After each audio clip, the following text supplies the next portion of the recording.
Pernah tidak, setelah makan besar di akhir tahun, tubuh terasa berat berjam-jam, kepala agak kosong, energi turun pelan-pelan padahal makannya sudah lama selesai?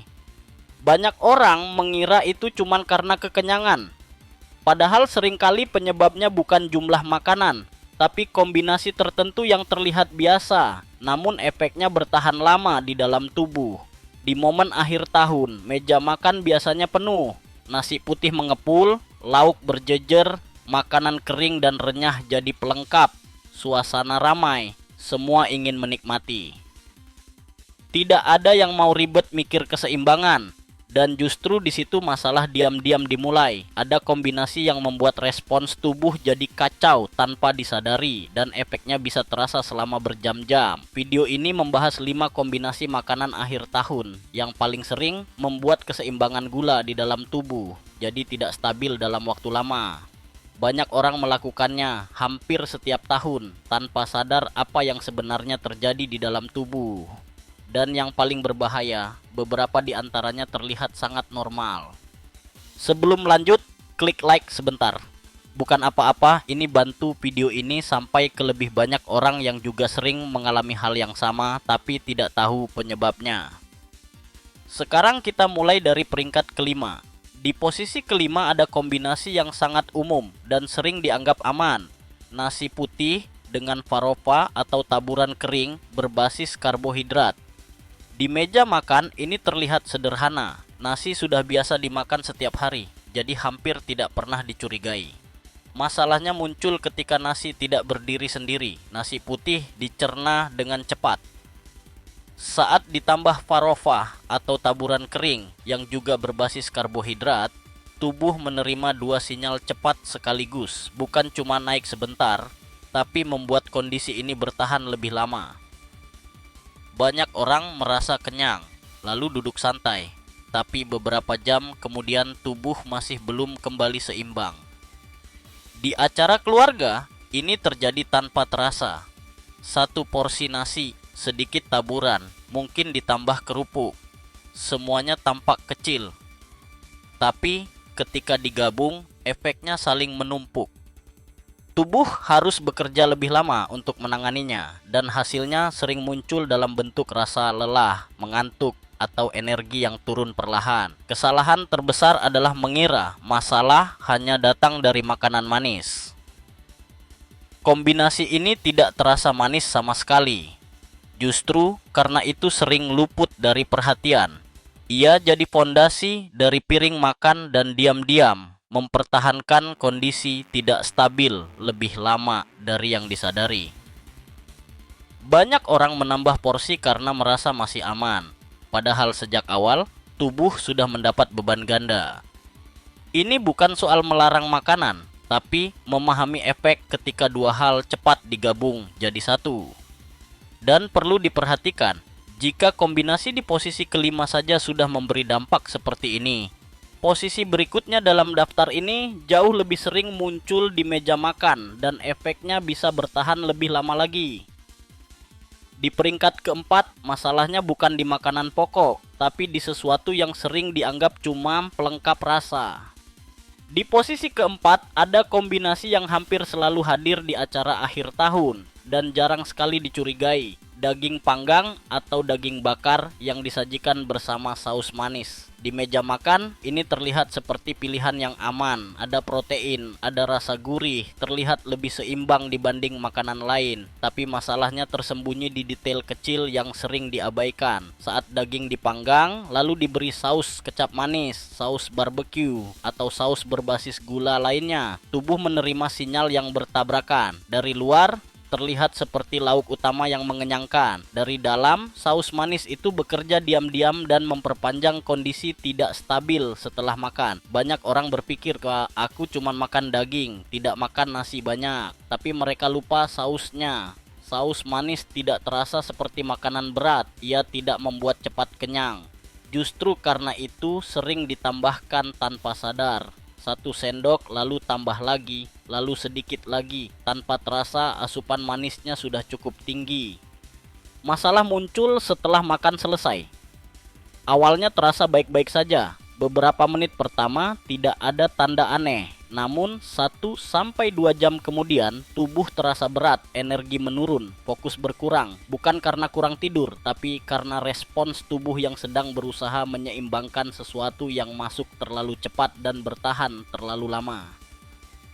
Di acara keluarga, kombinasi ini sering muncul saat makan santai. Daging dipotong kecil, dicelup saus, dimakan pelan-pelan sambil ngobrol. Proses makannya lama, sehingga asupan manisnya masuk bertahap dan membuat efeknya semakin panjang. Tubuh tidak diberi jeda untuk kembali stabil. Yang membuat kombinasi ini berbahaya adalah ilusi kontrol. Karena tidak terasa seperti makanan manis, banyak orang merasa aman. Padahal saus manis bekerja seperti lapisan tak terlihat yang memperpanjang dampak setelah makan. Bukan soal satu potong daging, tapi akumulasi kecil yang terjadi selama 1 jam atau lebih. Banyak orang baru sadar ketika tubuh terasa tidak nyaman, padahal acara masih berlangsung. Mereka mengira itu wajar karena suasana ramai dan makan banyak. Padahal kombinasi inilah yang diam-diam menahan kondisi tubuh tetap tidak seimbang lebih lama dari yang seharusnya. Dan jika di posisi keempat saja efeknya sudah terasa seperti ini, kombinasi di posisi ketiga jauh lebih sering dianggap normal. Bahkan dianggap pilihan aman, padahal dampaknya bisa lebih berat karena melibatkan sesuatu yang hampir selalu ada di meja makan. Di posisi ketiga, ada kombinasi yang sangat sering muncul saat jamuan besar dan hampir tidak pernah dipertanyakan. Pasta atau lasagna yang dimakan bersamaan dengan roti. Di meja makan, ini terlihat biasa, bahkan terasa wajar. Banyak orang menganggapnya sebagai satu paket lengkap. Padahal justru disinilah masalahnya mulai menumpuk. Pasta, lasagna, dan roti sama-sama berbasis tepung halus. Ketika dikonsumsi bersamaan, tubuh menerima lapisan demi lapisan asupan yang dicerna cepat. Bukan satu sumber saja, tapi beberapa sekaligus. Efeknya bukan hanya naik, tapi bertahan lama karena tubuh kewalahan mengatur responsnya. Di acara akhir tahun, kombinasi ini sering muncul tanpa disadari. Satu porsi kecil lasagna, lalu sepotong roti untuk membersihkan saus di piring. Lalu tambah lagi sedikit karena rasanya masih enak. Semuanya terasa ringan di mulut, tapi berat di dalam tubuh. Yang membuat kombinasi ini berbahaya adalah ritmenya. Pasta dimakan perlahan, roti dicuil sedikit demi sedikit. Proses makannya panjang. Artinya, tubuh terus menerima sinyal cepat dalam waktu lama, tanpa kesempatan untuk menenangkan diri. Ketika makan selesai, kondisi di dalam tubuh masih jauh dari seimbang. Banyak orang merasa mengantuk atau malas bergerak setelahnya. Bukan karena acara membosankan, tapi karena tubuh sedang bekerja keras mengatasi beban yang datang bertumpuk. Fokus menurun, energi turun, dan perasaan berat muncul tanpa sebab yang jelas. Kesalahan umum adalah menganggap ini pilihan yang lebih aman dibanding makanan manis. Tidak ada rasa manis yang kuat, tidak ada dessert di piring. Tapi justru karena itu, orang cenderung tidak membatasi. Kombinasi tepung dengan tepung ini sering dikonsumsi lebih banyak dari yang direncanakan. Di tengah suasana ramai, orang jarang menyadari apa yang sebenarnya membuat tubuh terasa aneh beberapa jam kemudian.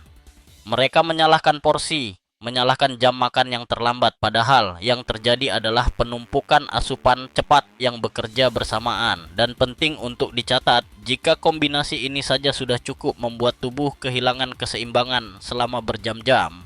Dua posisi teratas dalam daftar ini jauh lebih sering terjadi di akhir tahun dan efeknya bisa terasa lebih panjang dan lebih sulit dinetralisir.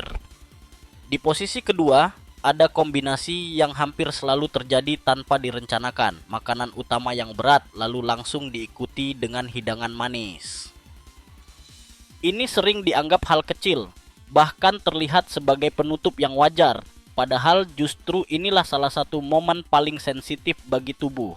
Setelah makan utama, kondisi di dalam tubuh sebenarnya belum kembali tenang. Nasi, lauk, tepung, saus, semuanya masih diproses. Saat hidangan manis masuk tepat di momen ini, tubuh menerima tambahan sinyal cepat ketika kondisinya sudah berada di level tinggi.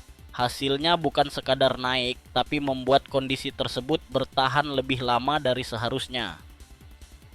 Di acara akhir tahun, pola ini sangat umum. Makan besar dulu, duduk sebentar, lalu kue, dessert, atau hidangan manis dikeluarkan.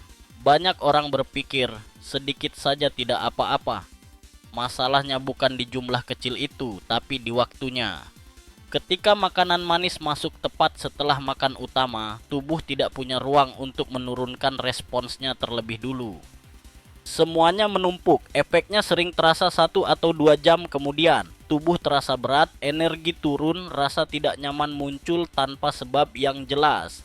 Yang membuat kombinasi ini hampir jadi juara adalah karena ia terlihat tidak berbahaya, tidak berlebihan, tidak ekstrim, hanya satu potong kecil. Tapi justru karena dilakukan di momen yang salah, dampaknya jadi lebih panjang dan sulit dinetralisir. Banyak orang merasa perlu dessert agar acara terasa lengkap.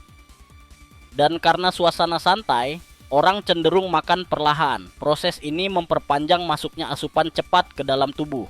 Bukan satu lonjakan, tapi rangkaian kecil yang terus menahan kondisi tetap tidak stabil. Kesalahan umum lainnya adalah mengira tubuh sudah aman karena sudah makan. Padahal setelah makan utama, tubuh sedang bekerja paling keras. Menambahkan hidangan manis di titik ini seperti menambah beban saat sistem belum siap.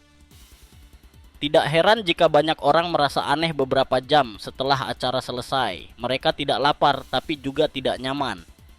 Tidak capek, tapi tidak bertenaga. Kombinasi inilah yang sering jadi penyebabnya. Dan meskipun posisi ini sudah sangat kuat, masih ada satu kombinasi lagi yang sering muncul di akhir tahun. Dan dampaknya bisa jauh lebih kacau. Karena tidak hanya melibatkan makanan, tapi juga minuman yang mengganggu respons tubuh secara keseluruhan. Di posisi pertama, kombinasi paling bermasalah dan paling sering diremehkan di akhir tahun adalah minuman beralkohol yang dikonsumsi bersamaan dengan makanan tinggi karbohidrat. Inilah kombinasi yang paling lama mengganggu keseimbangan tubuh dan efeknya bisa bertahan berjam-jam tanpa disadari. Di suasana perayaan, minuman beralkohol sering hadir sebagai pelengkap. Segelas kecil saat makan, tambah satu lagi sambil ngobrol. Di saat yang sama, makanan yang disantap biasanya nasi, mie, roti, atau hidangan berbasis tepung. Dari luar terlihat santai, dari dalam tubuh sedang menghadapi situasi yang kacau. Alkohol mengganggu cara tubuh merespons asupan yang masuk. Ketika dikombinasikan dengan karbohidrat cepat, tubuh menerima dua sinyal yang saling bertabrakan. Satu, mempercepat masuknya asupan, yang lain mengacaukan pengaturan respon. Hasilnya bukan hanya lonjakan, tapi kondisi yang sulit kembali stabil. Yang membuat kombinasi ini berada di puncak adalah durasinya. Efeknya tidak cepat hilang. Banyak orang merasa baik-baik saja saat acara berlangsung. Masalah baru terasa beberapa jam kemudian. Tubuh terasa lelah, fokus menurun, energi tidak kembali meskipun sudah lama selesai makan. Di akhir tahun, ini sering terjadi karena orang merasa sedang merayakan, makan lebih bebas, minum lebih santai, tidak ada yang terasa berlebihan pada satu momen tertentu. Tapi ketika digabung, efeknya menjadi panjang dan berat. Kesalahan paling umum adalah mengira minuman beralkohol hanya memengaruhi kepala atau perasaan, padahal dampaknya jauh lebih luas. Saat masuk bersamaan dengan makanan tinggi karbohidrat, tubuh kehilangan ritme alaminya. Respons menjadi tidak teratur dan sulit dinormalkan dalam waktu singkat. Jika diperhatikan, hampir semua kombinasi di daftar ini memiliki satu kesamaan. Bukan soal satu jenis makanan, tapi soal penumpukan dua hal cepat yang masuk bersamaan. Waktu yang tidak tepat, pola yang diulang tanpa disadari. Itulah yang membuat efeknya bertahan lama. Memahami kombinasi seperti ini bukan untuk menghilangkan momen menikmati makanan. Justru sebaliknya, dengan tahu apa yang paling mengganggu, seseorang bisa membuat pilihan yang lebih sadar tanpa merusak suasana. Akhir tahun seharusnya diisi dengan kebersamaan dan rasa nyaman, bukan tubuh yang terasa aneh berjam-jam setelah acara selesai. Terima kasih sudah menonton sampai akhir. Jika informasi ini terasa membuka mata, jangan lupa tinggalkan like dan bagikan ke orang terdekat. Semakin banyak yang paham, semakin banyak yang bisa menikmati momen tanpa dampak yang tidak perlu.